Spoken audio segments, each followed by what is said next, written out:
नमस्कार दोस्तों, आपका मेरे YouTube चैनल भक्ति ज्ञान त्योहार में स्वागत है। आज मैं आपको भगवान शिव, माँ पार्वती और बुढ़ापे की कहानी सुनाने जा रही हूँ।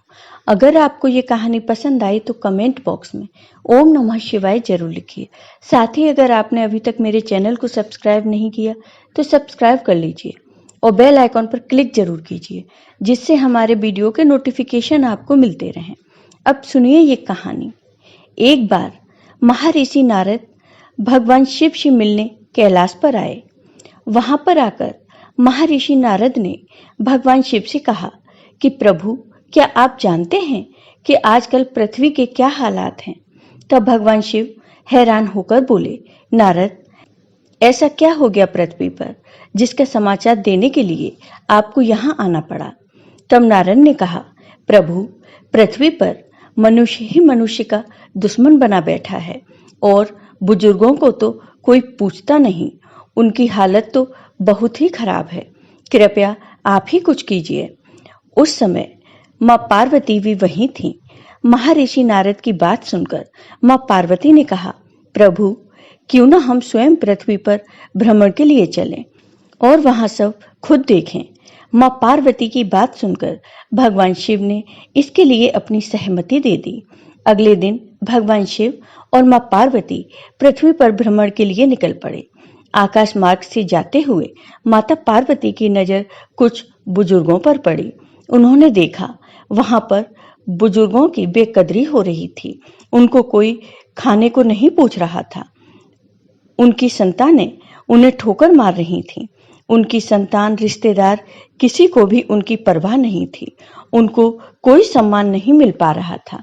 तब माँ पार्वती ने भगवान शिव से कहा, हे प्रभु, एक बात मेरी समझ में नहीं आती कि बुढ़ापे में ही मनुष्य की ज्यादा बेकदरी क्यों होती है।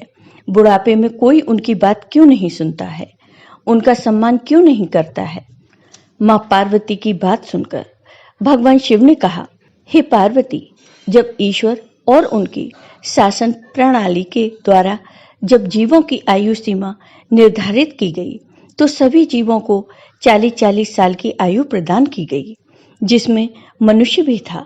लेकिन सब जीवों में मनुष्य ही था जो अपनी 40 साल की आयु से संतुष्ट नहीं था।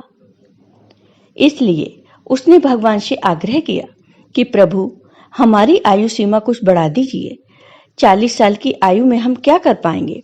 इस पर चर्चा हो ही रही थी कि तभी भगवान के दरबार में रोते रोते एक गधा आ गया।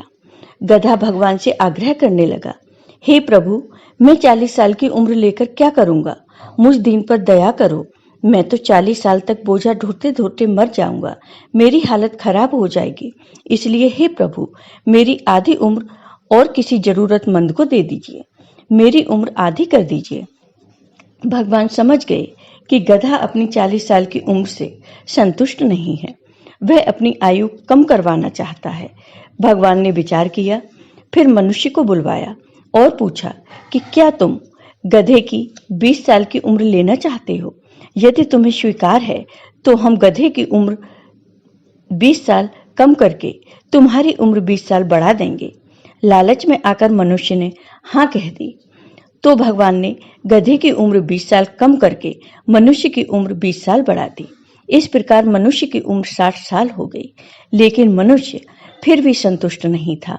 वह भगवान से अपनी उम्र और बढ़ाने के लिए कहने लगा। उसी समय वहां दरबार में एक कुत्ता आ गया। उसने भगवान से कहा, भगवान, आपने हमारी उम्र 40 साल कर दी। हम तो डंडे खा खा कर ही मर जाएंगे। हमारा जीवन बेकार हो जाएगा। ऐसी जीवन का क्या फायदा? इसलिए हे भगवान, आप हमारी उम्र आधी कर दें। हम 20 साल की उम्र में ही खुश हैं। भगवान ने मनुष्य को फिर बुलाया और कहा कि तुम्हें और उम्र चाहिए तो कुत्ते की 20 साल की उम्र मिल सकती है। तुम्हें स्वीकार हो तो हम कुत्ते की उम्र 20 साल कम करके तुम्हारी उम्र 20 साल बढ़ा देते हैं। मनुष्य ने फिर से हाँ कर दी। तब भगवान ने कुत्ते की उम्र 20 साल कम करके मनुष्य की उम्र 20 साल बढ़ा दी।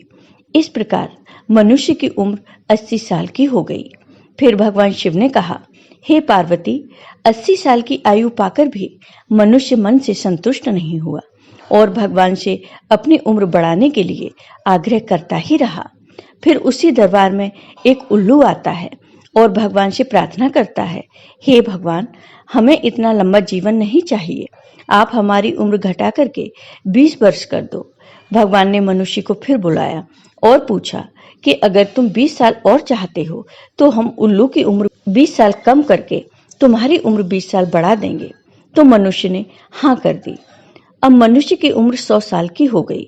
फिर भगवान शिव ने कहा, हे पार्वती, जब मनुष्य की उम्र 100 साल की हो गई तो मनुष्य अपने आप को भाग्यशाली समझने लगा और वह यह भूल गया कि दूसरों की जिंदगी जीना आसान काम नहीं है। सच में देखा जाए तो 40 साल तक ही सही मायने में जिंदगी होती है, जो वास्तव में मनुष्य अच्छे ढंग से जीता है। उसके बाद तो जिंदगी जी नहीं जाती, काटी जाती है। जब मनुष्य अपनी 40 वर्ष की उम्र पूरी करता है तो उसको 20 वर्ष जो गधे की उम्र दी गई थी उसका नंबर आता है। यानी कि मनुष्य के जीवन में दूसरों की जिंदगी जीने का समय आता है।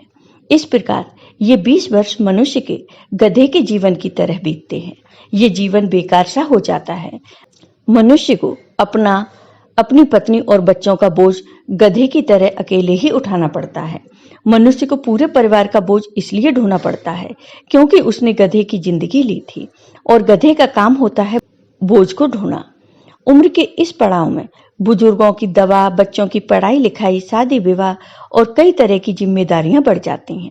जैसे तैसे 20 साल गुजर जाते हैं। 60 साल की उम्र तक पहुंचते पहुंचते मनुष्य स्वयं बेकार सा हो जाता है और अब दूसरों के ऊपर आश्रित रहता है। भगवान शिव कहते हैं, हे पार्वती, इस प्रकार मनुष्य की 60 साल की जिंदगी पूरी हो जाती है। फिर शुरू होती है कुत्ते के द्वारा दी गई जिंदगी।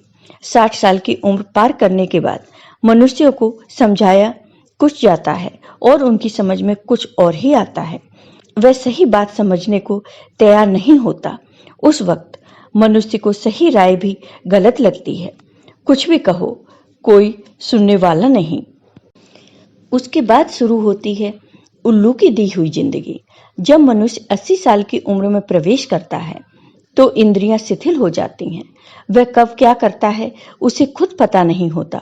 कानों से कम सुनाई देता है, आंखों से कम दिखाई देता है, बोला कुछ और जाता है, सुनाई कुछ और देता है। वह उल्लू की तरह बैठा बैठा ताकता रहता है। कब उसे कोई पानी देगा, कब उसे कोई रोटी देगा, कब उसे कोई स्नान करवाएगा, कौन उसके कपड़े धोएगा। परिवार वाले उसको अपने हिसाब से चलाते हैं। बुजुर्गों को सम्मान तभी मिल पाता है जब वह अपने परिवार और बच्चों के हिसाब से चलता है। यदि वह अपनी चलाएगा तो वह उल्लू की तरह बैठा बैठा देखता रहेगा।